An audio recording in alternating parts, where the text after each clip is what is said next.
Buenas tardes a todos. Bueno, la idea de hoy es hacer un recorrido breve por la unidad número uno, que es la que vimos la semana pasada, y que les quede un videíto con por lo menos el material más importante o los conceptos más importantes. El autor que vamos a ver central es eh, Frischnet, Federico Frischnet. El libro es La gerencia y la empresa, eh, y algunos elementos de Salienave también.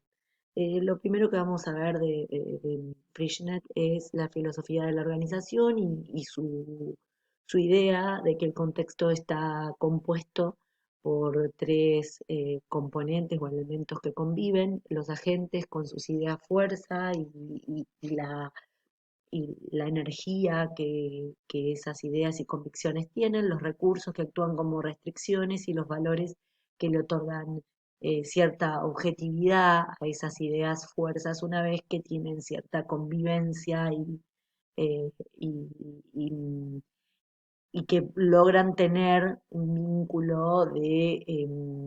vínculo común, de manera tal que puedan tener cierta influencia para convertirse en organizacionales. Entonces, este autor por primera vez plantea una diferencia entre los valores individuales y los empresariales y nos desapegamos de conceptos previos como los de Salienave para centrarnos en un concepto de valor más empresarial, más asociado a las normas, no necesariamente escritas, que se convierten en tradiciones organizacionales, y esto adquiere o esto hace que las organizaciones adquieran cierta vida institucional.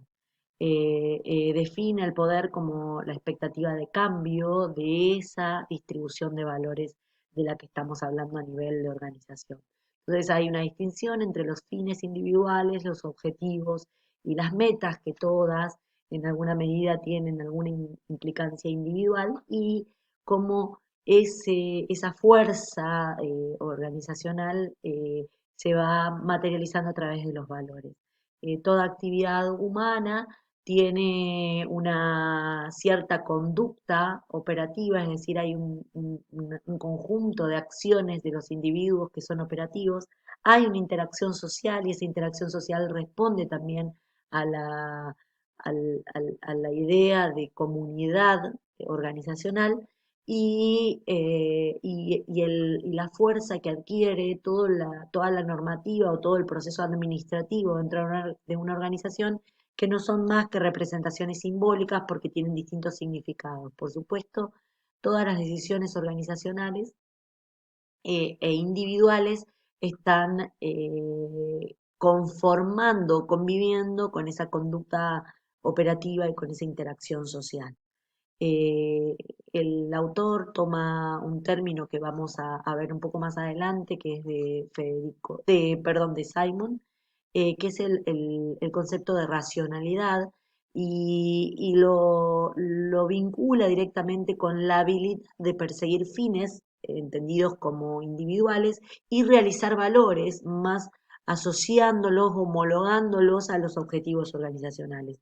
Los valores deben maximizarse y aquello que no se corresponda con un valor organizacional son considerados disvalores y deben minimizarse porque son costos.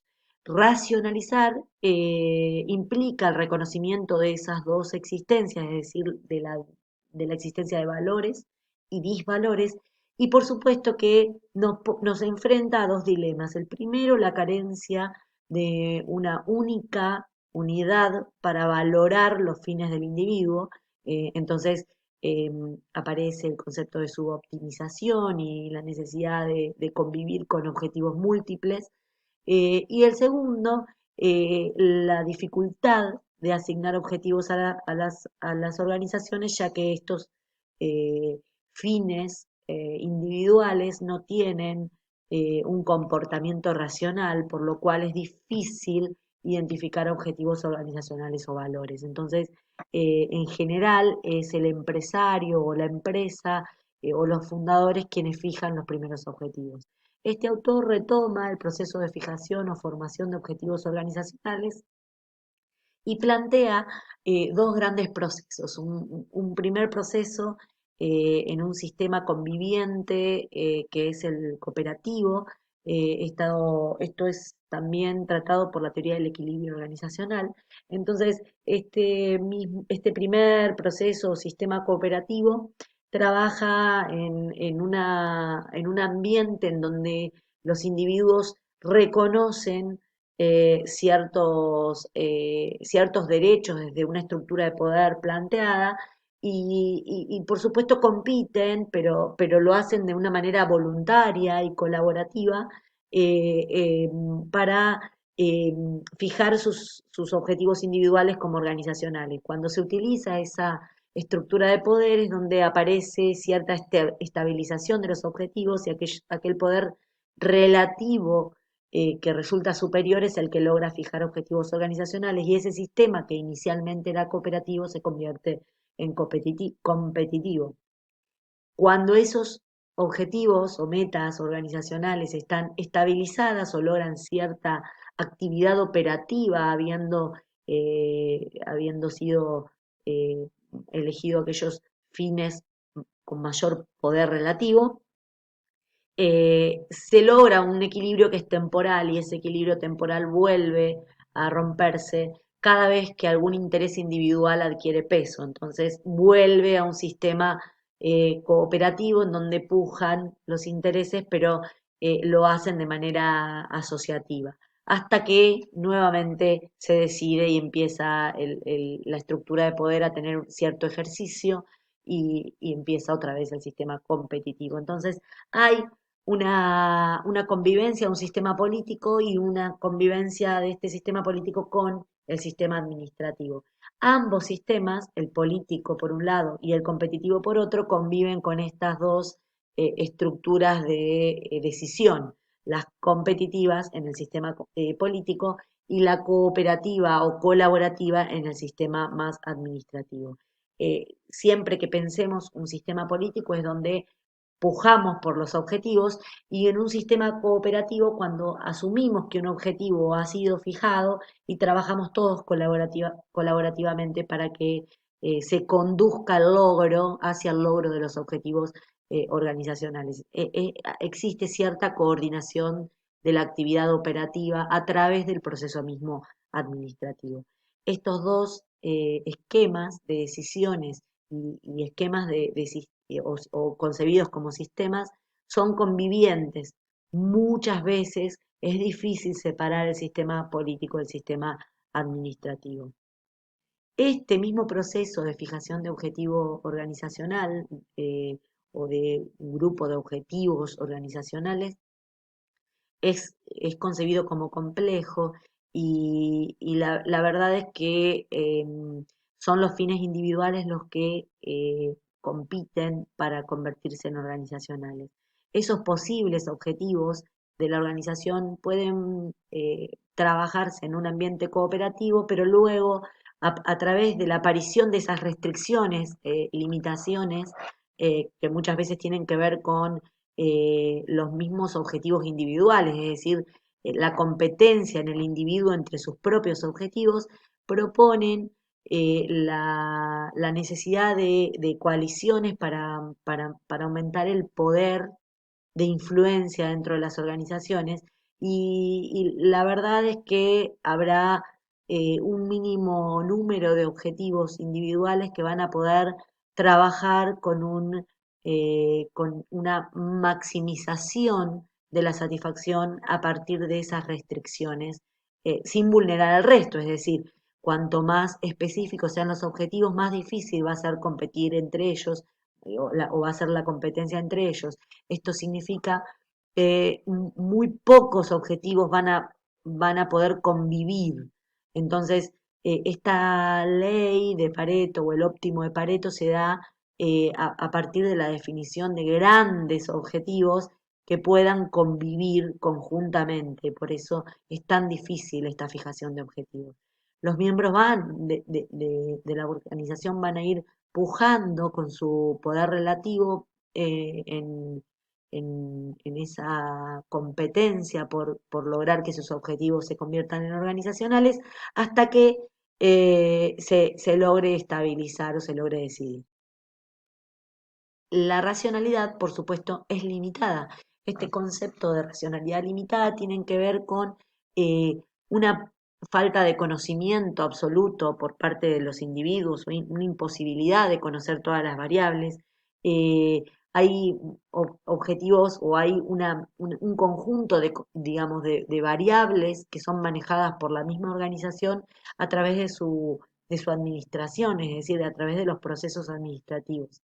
Uno puede limitar la información que el individuo tiene para decidir a través de procesos. Y estos procesos son las normas, el organigrama, los estándares, los presupuestos, los recursos.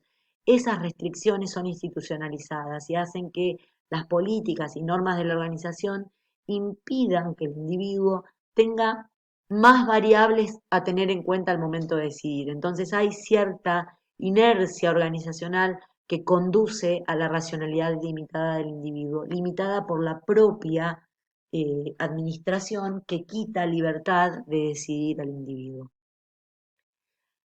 En algún sentido, esto es un poco la primer parte de la organización de la cual, perdón, del autor que vamos a encarar desde la perspectiva de una organización racional.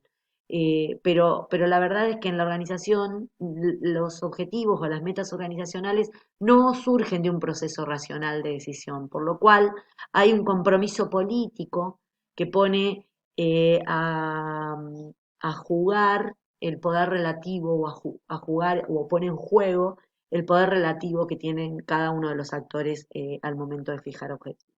En la próxima clase que vamos a tener, vamos a trabajar el tema de sumisión y esta variable está muy íntimamente vinculada al poder y a la influencia. Así que eh, es muy probable que trabajemos algunas definiciones concretas sobre esta temática.